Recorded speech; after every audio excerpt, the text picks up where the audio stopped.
everybody. Welcome to the Love Experience Show. I am your host, Ashley J, and I'm so excited to see you here tonight. I am to tell you a little about the show and myself. The Love Experience Show is a show where I invite singles, couples, whoever that would like to come on and share their experience, their love experience with you, my audience. And you will be able to pick something up from their story. There is no story that is unwelcomed. I welcome all stories, and it does not have to be a love story, a fairy tale ending. It could be anything. So I invite you, if you would like to be part of the Love Experience Show, I invite you to go ahead and let me know. And also, as your host, I am a wife, mother, author, speaker, couples therapist, individual therapist, and relationship and dating coach. And excuse me, I don't go by coach no more anymore. Consultant, relationship and dating consultant, and your host. That's who I am. I love this show. I love coming and talking to you guys. I know I missed you for the last couple weeks. If I can be quite frank, your girl has been exhausted. Okay, so I had to take a little break, but I'm glad to be here with you on this wonderful Thursday night. And I just realized I do not have any water. Anyway, I'm glad to be here with you guys. Hey, Auntie, I'm so glad to see you. Before we jump in, I would love for you to hit the like and share sign. Send this video to everybody you know. Let's have a watch party and also subscribe to the channel. Hit the notification bell so that you know every time a new episode of the Love Experience Show drops. Okay. And so today we are talking about church hurt. That is the topic of today's discussion. Um, I could be absolutely wrong, but I feel like this is a topic that is not discussed enough. And hopefully the way I discuss it, it'll be a little bit different than what you expect. But I can say I said this yesterday to someone. There are, if you go to church, right, you have experienced some level of church hurt. It may be acute for you, or it may be very traumatic. But on some level, you have experienced church hurt. And you may be asking me, well, what is church hurt? Let me tell you. So, church hurt occurs when pain, physical or emotional, results from the actions or decisions associated with someone in a church. Church hurt is aggravated when forgiveness is needed but not extended, and when grievances are spoken, but church leaders and offending parties do not hear. They do not hear you. And this is according to a website called Theos U. And that is very true.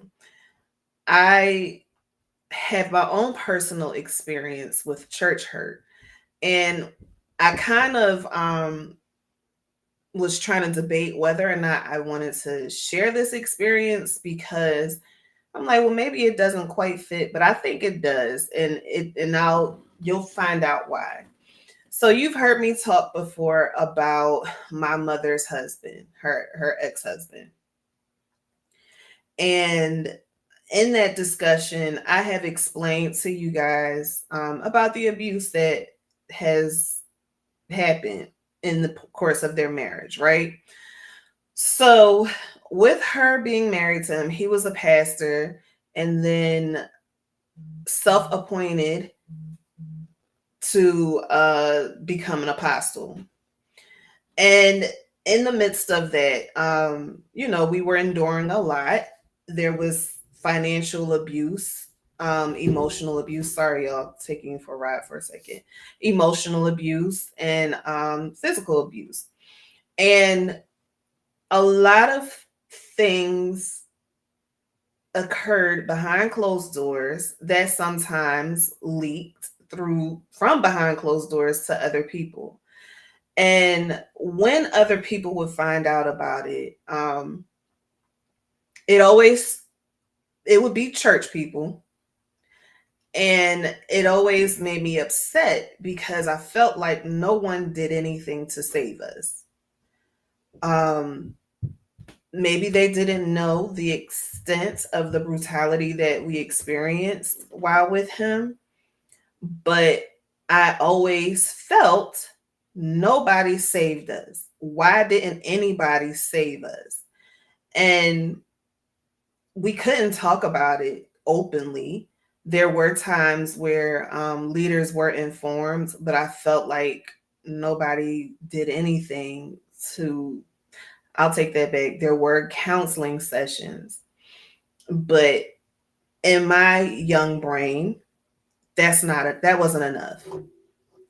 And to have to go to church and sit around in front, or they were in front of me, sit around these people and feel like no one cared about us, and to feel like, well, here's a thought that I had: what if we died? What if something happened? Would everybody, what would they do? How would they feel? So my experience with that caused me to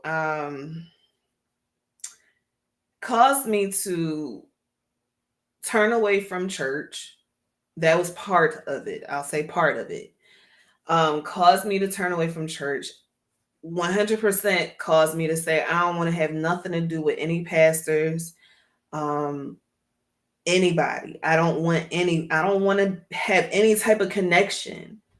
And also at a point, I became very angry with God.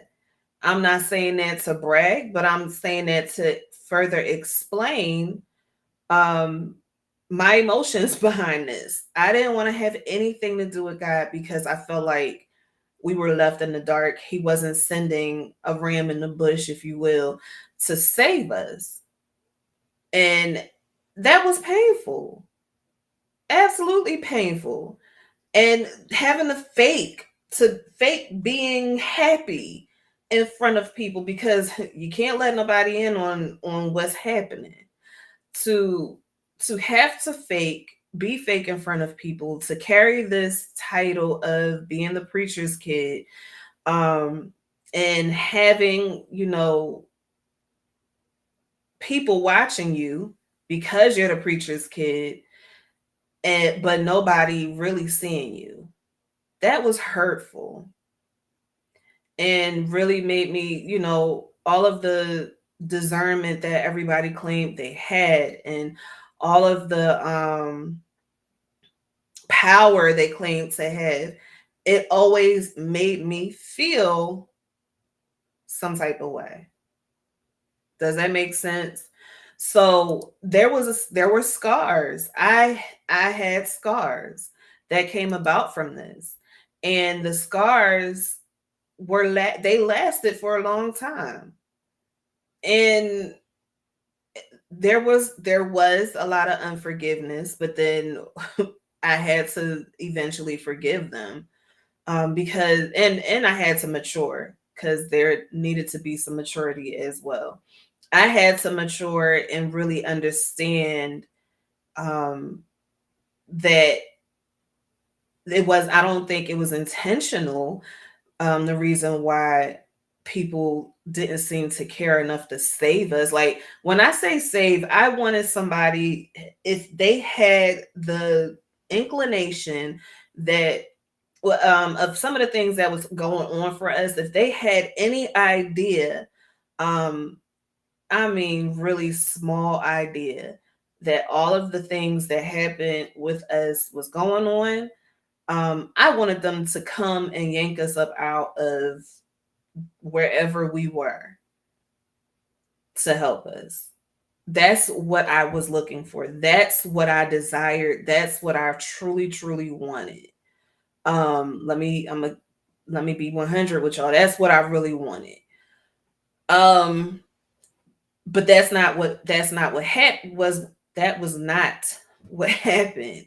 Eventually, my mom, she did get us out of there. It took her, like, she had to empower herself to do it. But I just felt like the people that were supposed to protect us and take care of us, the people that were supposed to be shepherds, um, and mentors for him, they should have stopped what was going on. But I know you can't make anybody stop doing what they want to do. But that's how I felt. So I had a lot of church hurt. I I started to dread going to church. I began dreading having to fulfill the duties that came along with some of the title that I've received. I started to dread it, and I didn't want to have anything to do with it. So I know most of them didn't know mine, but I'm talking about the ones that did know. I started to dread it. I didn't want to go to church, but up under my mother's roof, you went to church whether you wanted to or not. And once I got to the place where I moved in with my father, and he told me, "Well, you don't have to go to church this Sunday, or you don't have to go to church if you don't want to." That was like, "Oh, word, I'm not doing it," and I did not do it for years. Um, I didn't like I just my heart, that among other things, like, being a teenager and feelings getting hurt from a boy in church or whatever, all of that stuff kind of just pushed me away. And as I said, I was upset with God for quite some time because I couldn't figure out why he wouldn't send a rescue team. So yeah, that is my experience with church hurt. Feeling like, being used, and for other people's agenda. I don't think I ever said any of this to my mom, but feeling like hey, Shauna, feeling like we were being used for other people's agenda. That's all of that compiled together caused me to have a distaste for the for church, and for for just just the people of God. I'm gonna be Y'all know I'm gonna be honest, so let me be fully honest. And for the people of God, like, anytime somebody that I knew from whatever church, if I came across them, I tried my best to hide and run away. I didn't want to see any type of reminder, any type of reminder um, of what occurred. So I didn't want to have anything to do with any of them. And I tried my hardest to maintain that. But um, now I'm understanding that isolation that carried on all the way up until my adulthood was something that one was a plan of the enemy, and also two, it was depression. That was part of it. Depression, because I felt like, we were nothing. That's how I felt. Like, we were nothing. That's not necessarily how people wanted us to feel, but that's how I felt. I can only speak about my experience. I don't know about my mom's experience or my sister's experience. I don't know. But Ashley's experience was very different. Okay.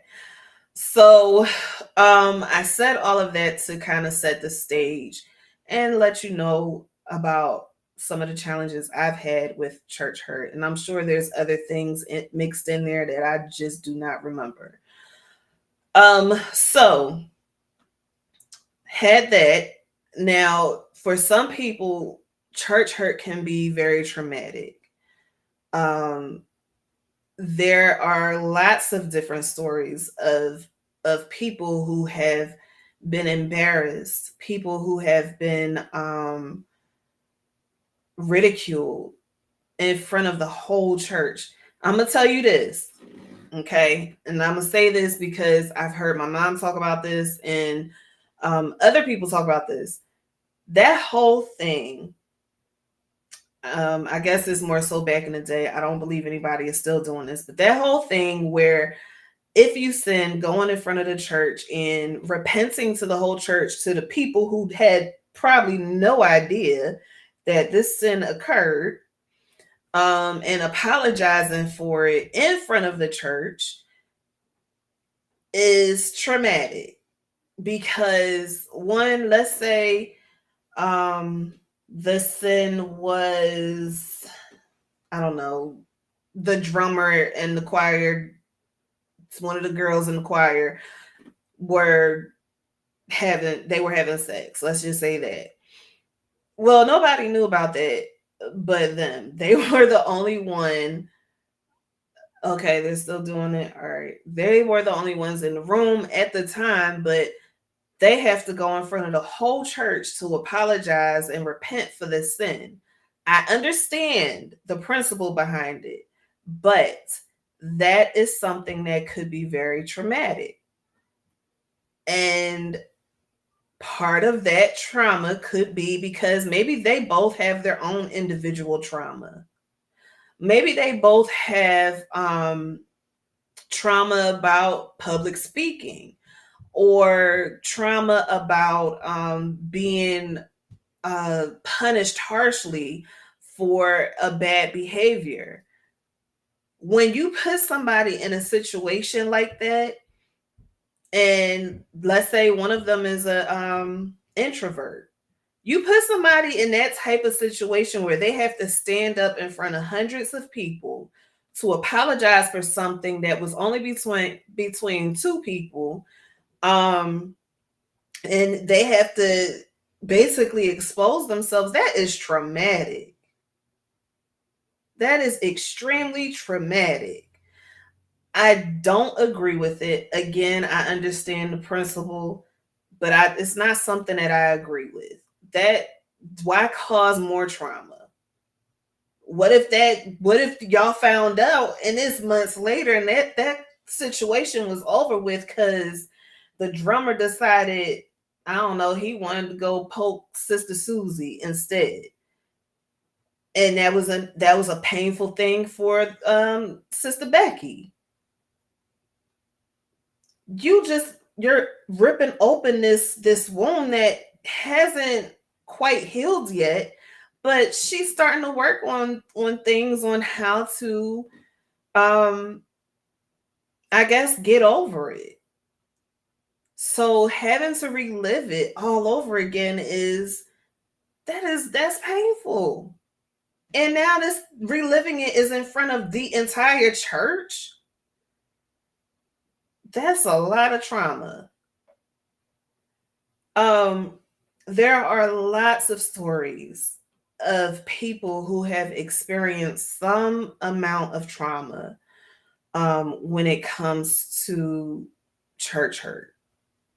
And one thing about trauma, you what y'all don't realize, yes, something is traumatic, but I don't know if you've ever realized this, but going through a traumatic experience, you feel that in your entire body.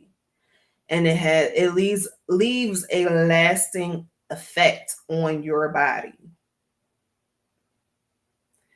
And having to relive that trauma over and over again is continuing to, it's like if you hit the same place, let's say you stubbed your toe and you continue to stub the same toe over and over and over again, it is the same hurt and it's going to get worse. It's going to take longer to heal.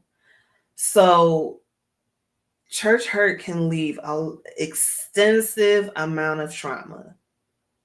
Extensive.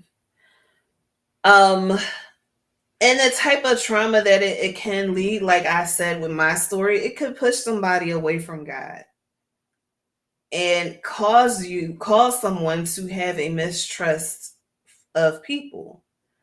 It's hard to trust people after people caused you to have a traumatic experience. It's really hard to the point where you don't want to have anything to do with people at all. So for me, um, at one point I started to make more friends at church, and by the time I got to the place where I was just done with church, I wasn't talking to any of those friends. Who? I don't want to talk to you. I'm not talking to any of y'all. I'm good. Leave me alone. And I started to form friendships with people outside of church. I didn't want to have anything to do with church until I realized the people outside of church was going to do the same thing. But um it makes you mistrust people. It makes you have a rocky relationship with people. Um and it's unfortunate that that happens, but it's the truth. You don't trust people. And then on top of that, you push God away. You push the very person away, the very being away that can help you heal. Well, now, if let's say you're sick and you need to take this type of medication, but because of a bad reaction to medication before, you don't want to have anything to do with medication. So the one thing that could heal you, you are pushing it away. Well, same concept. The one being that can heal you from this church hurt, you're pushing them away. So now you're prolonging your healing. So you prolong the healing, and now what? You continue to be angry and grow a calloused heart. And now no one can get through to you. Life changing things happen when you allow God to remain in your life and allow Him to work on you. Life changing things happen. You can literally feel Him working on softening your heart. I can tell you there's been times where when God would soften my heart towards people, and I did not want my heart to be softened, but because He is who He is and He knows all things and knows that we need to heal and we need to have forgiveness for people, He softened my heart towards those people, and I would try my hardest to not show not show any type of emotion or show any type of acceptance for people. I tried my hardest, but it never worked. I was really able to feel Him peeling back the hardened skin around my heart. I could. Even to today, if it's somebody, let's say I'm mad at Tariq. I'm mad at Tariq about something that, I don't know, argument that we had. And I'm gonna be the tough guy. I'm not talking to you. I'm not responding to you. Leave me alone. I don't want to have nothing to do with you. I'm maintaining that attitude, and the whole time, Holy Spirit is like, now, come on. You know better. Cut it out. You need to let it go. Go ahead and talk to him. I don't want to talk to him. Go talk to him. Like the whole time he is getting me together, and I'm like, I don't want to, but then of course he always wins.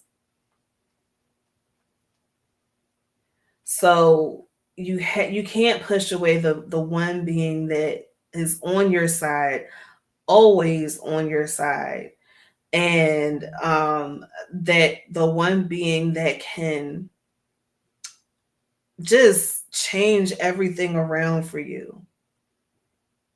You can't push him away. You cannot. It's not going to work because he's not going to leave you alone.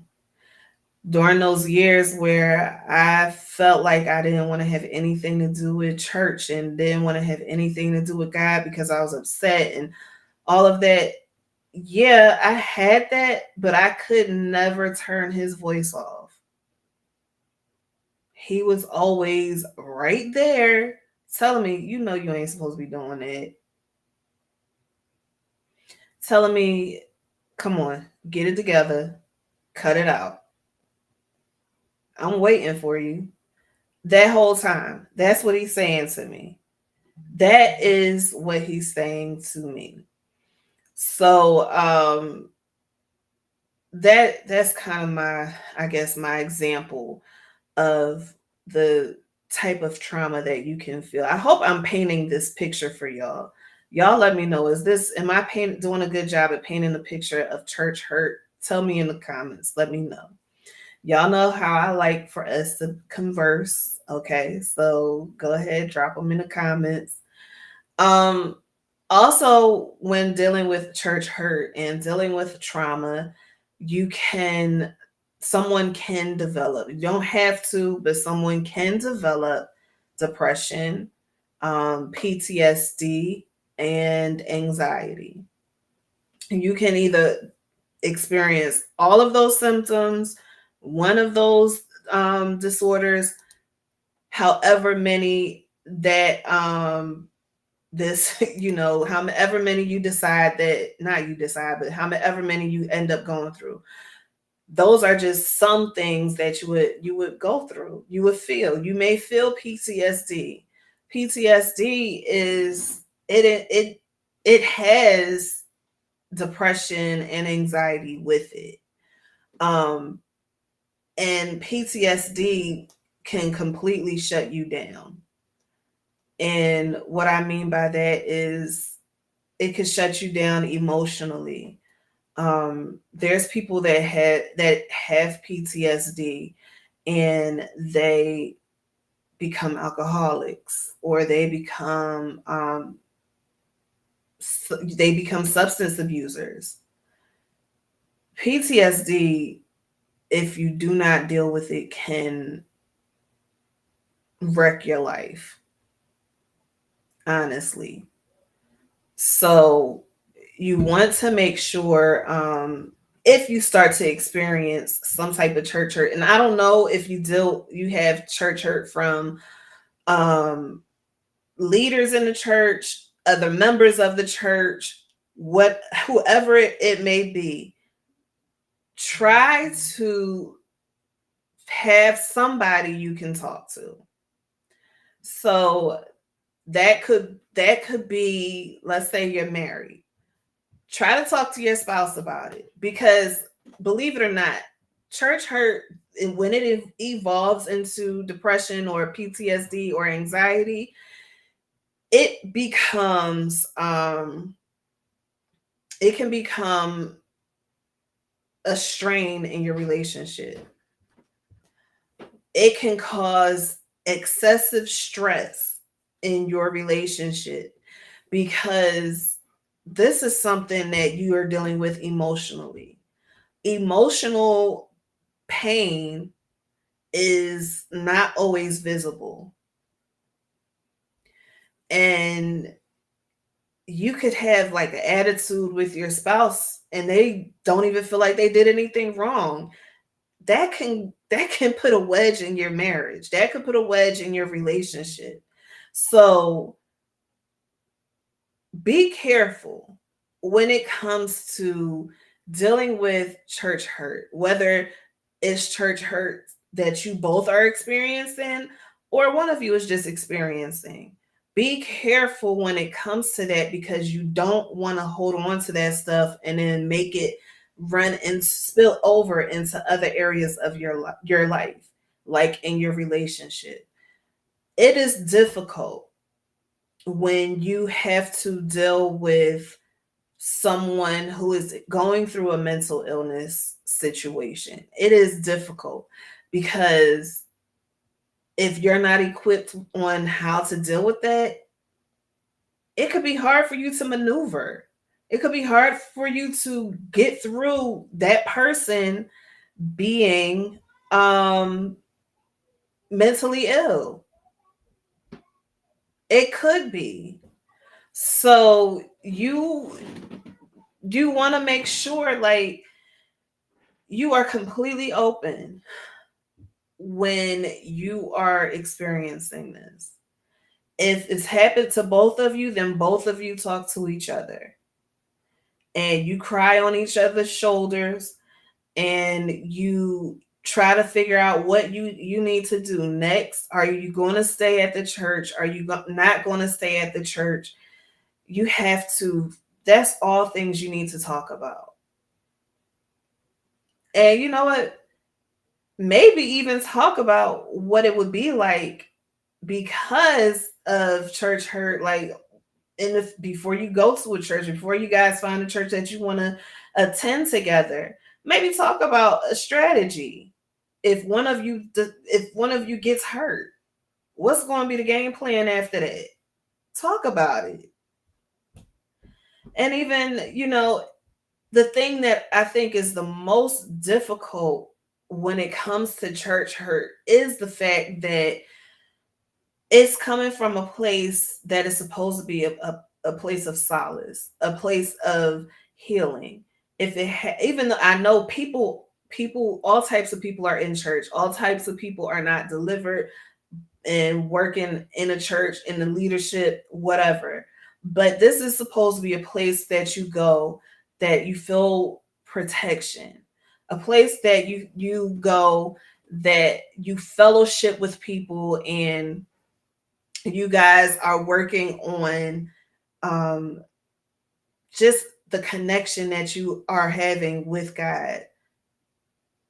This is the place that for some people, because they don't know how to pray outside and of church and experience God outside of church. For some people, this is the place that you go to experience God. And you mean to tell me that in this place that I deem as a place for me to get healed, a place for me to feel loved, a place for me to feel all of these great emotions, fellowship, partnership, collaboration, a place for me to feel all of that. You mean to tell me that I go here only to get beat up, only to get just the worst things that you would never think would happen for you mean to tell me I go here and that's what happens? I don't want nothing else to do with it. That is some of the though that's a reaction that some people have to church hurt. And if they cannot be reached, they might be gone forever, especially if they don't recognize um Holy Spirit's voice. They could be gone forever. It's just like if you have a friendship, you develop a friendship, and you guys were friends for a long time, and things were going great, and then all of a sudden, this friend does something to betray you. For most people, if depending on the betrayal, there is no coming back from that, none whatsoever. So, with it, with there being no coming back, that friendship is gone. Like that door is closed. For some people, that's the same thing that they feel about church. That door is closed. I don't want anything else to do with it. So I don't even know how I got there from talking about relationships and dealing with these mental disorders. Um, it's difficult when in a relationship and trying to help somebody through a mental health um, illness when maybe you're experiencing your own mental health illness and you can't figure out how to help yourself and can't you don't know how to help your spouse. That's a little challenge, wouldn't you say? Let's try to work together. Let's try to rely on each other to make this happen, to heal. And that could be even taking the time to just both of you sit down and journal about it. Journal what you're feeling. What are you feeling in that moment? How is this affecting you? And then maybe read in the journal and tell each other what you need from each other. That is something that may seem so simple, but it's not that simple for a lot of people. Telling your spouse what you need from them when you want to talk about something. It's not that easy for a lot of people. A lot of people don't know to do that. So I'm telling you, in this moment when you are dealing with mental health because, anxiety, depression or whatever, from a church hurt, tell your partner what you need from them. It could be, I just need you to listen to me. It could be, take me out in the woods so I could scream real loud. Whatever it is, you have to discuss it so that you both can figure out how to move forward, how to heal, and work on the next steps of healing. Um, you can be affected by church hurt directly or indirectly. So, like my example with a couple, let's say the husband is the one that experienced the church hurt, and the wife she was not directly experiencing the church hurt, but because it happened to her husband, it still affects her. That would be indirectly experiencing church hurt and letting that get into the relationship. Um, Either way is painful. Either way, you gotta do a lot of work to get through it. So, indirectly or directly, it can affect you. And because you're part of a couple, it will affect your relationship. A lot of times, people do not take the I guess position seriously that you have to really truly be there for your partner when it comes to helping them through situations. You have to be a listening ear, especially in the beginning. In the beginning, you have to allow them to vent as much as possible, even if they say the same thing over and over again. Let them vent. And then, as time goes on, you could begin to challenge them a little bit. And what do I mean by that? Okay, hey, babe, I understand that this is still kind of hurtful for you, but when do you think you can move on to the next phase of this? You want to challenge them to keep moving through the process. Don't let them stay in one particular phase. Challenge them to move through the process. Okay. Um, so talked about what church hurt was and how it is. Now let's talk about how to heal from it. So, first thing I want you to do is to have patience and kindness for yourself. A lot of it. We can get to a place where things we could be the hardest person there is on ourselves. And when we're like that, it takes us a long time to forgive ourselves for whatever the issue is, forgive ourselves, and to be kind to ourselves. And you have to do that in this situation. The first person you want to forgive is yourself. Because once you forgive yourself, then you'll be able to forgive others. Does that make sense? You have to forgive yourself. You have to be kind to yourself because you,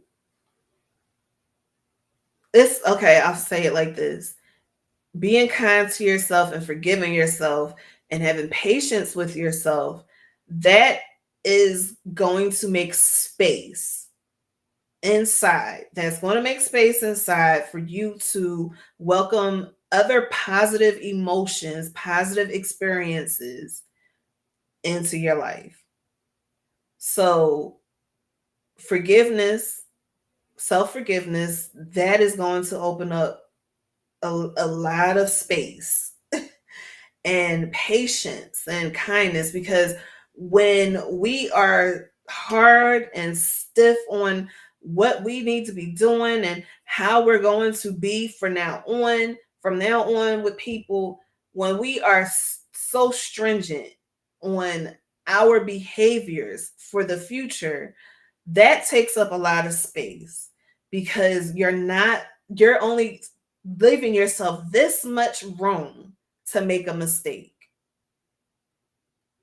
And even then, that little itty bitty space, you are still going to beat yourself up for making a mistake. Think about it like this: you are in this, putting yourself in this little tiny jar, can't move, can't do anything, can't hardly take a deep breath. But if you allow yourself to forgive, be kind, and be patient, you are creating more space. You are able to relax. You are able to accept yourself for who you are. You are a flawed person that desires companionship because that's how you were created, to want companionship. You cannot be so upset with yourself when the companionship you desire doesn't work out. It happens. Give yourself the space to let it happen. Give yourself the space to make mistakes, and you will be okay. And once you give yourself the space to do all of these things, then you can open up the door for other things to happen, like using the fruit of the Spirit. That is part of your healing, using the fruit of the Spirit. Okay. So, what that is, you are going to be patient and kind. Oh Lord, my mind just drew a blank. What are all this? All of the fruits of the Spirit. Um, hold on. My brain really just went blank. Hold on, y'all. Hold on.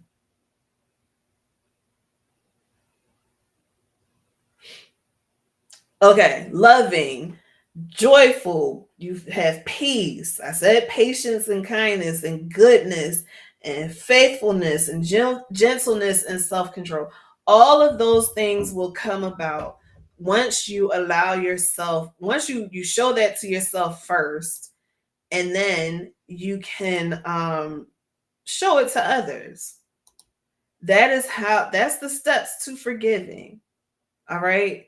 And then you also want to talk to our Father all the time. You cannot, you cannot stop talking to him in this time because you need to receive guidance. So continue to talk to him. Give him all of the anger and hurt that you're experiencing. Give it all to him. He can handle it. Okay. Give it all over to him and be in continuous conversation with him. And then, your pain doesn't have to just stay pain. You can turn your pain into an experience, a helpful experience. So maybe that looks like looking at the red flags or helping you to stay cautious of the type of people that you latch on to. Or maybe that is if you notice something that is unhealthy, let's say in another church that you decide to go to, you are more aware of those signs than you were before. That is a helpful experience. Or you could be someone that can help people through church hurt.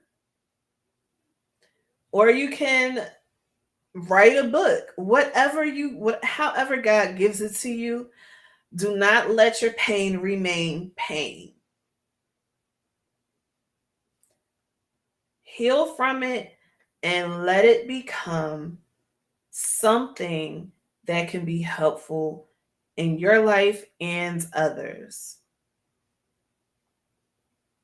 And as I said, opening up yourself to your spouse or your partner about what's happened and what is going on with you. Open up to them and allow them to help you through healing. A lot of times we don't give our partners or our spouses enough credit because they can be a mirror and they can help you see your flaws. I know the last thing you want to do is to be flawed or believe that you're flawed in this situation, but that's what it is. Everybody has a role to play in something, whether it's a minor role or a major role. You have some play in it too. And it could be something as small as God gave you warnings about that person or that church or that leader. He gave you warnings, but you ignored them. And could be as big as you and this particular person always bumped heads and always argued, and maybe you went behind their back and told, I don't know, the pastor something that they did or what their plans were.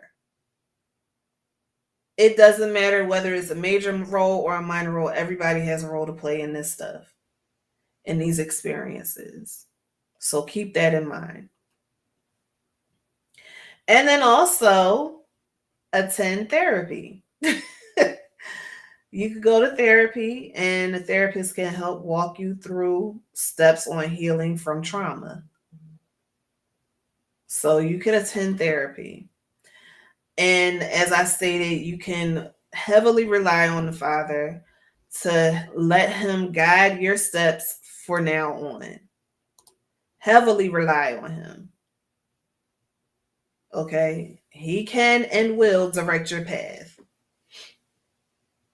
All right? I hope this was helpful, y'all. If you have any comments or questions, go ahead and drop them in the comments section, or even questions. Go ahead and ask your questions. Um, let's see. Colleen said, "I relate to wanting to be rescued. Our help in some form, or help in some form of what, some form of way." Um, and my mother said most of the people didn't know. I know a lot of them didn't know. But the ones that did, I just wish they did more. And you said that there's still churches that make people get, I can't stand that, make people get up in front of the church to apologize. I don't like that.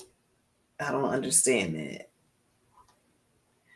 And then let's see.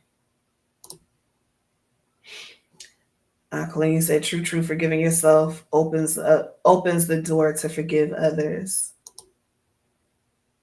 And yeah, we all have a responsibility in some of the trouble that we go through. Yeah. So if I'm gonna give y'all another second if you have any questions or anything, but in the meantime, if you would like to be a guest on the Love Experience show and provide us, come talk to us and share your love experience with us, no matter what the experience is, whether it's good, bad, indifferent. We love to hear from you. So this is the way you can reach me. You can find me on all social media at It's Ashley JW. You can email me Ashley at itsashleyj.com and let me know that you would like to be a guest on the Love Experience show. I appreciate y'all watching, and I hope that this was a helpful episode. If you had also, you could reach out to me on those platforms and or those forms of communication. You can reach out and let me know if there's something that you would like me to talk about. I will talk about it. Okay. But I hope this was good. I hope that you were able to get something out of it, and just hold on. I know it might seem like it's a lot happening right now. Just hold on. It's okay.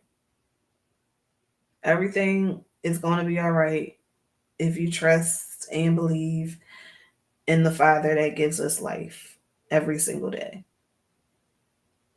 Okay? If y'all don't have anything else, then I don't have anything else. Make sure you share this episode. And don't forget to like and subscribe to the channel. Hit the notification bell so that you will know the next time I drop another episode. I will see y'all next Tuesday at 8 p.m., not a.m., 8 p.m. And I can't wait to talk to you about something else exciting. I love y'all. And I only have one thing left to say, and that is, what is your love experience? Until we chat again, y'all. Bye.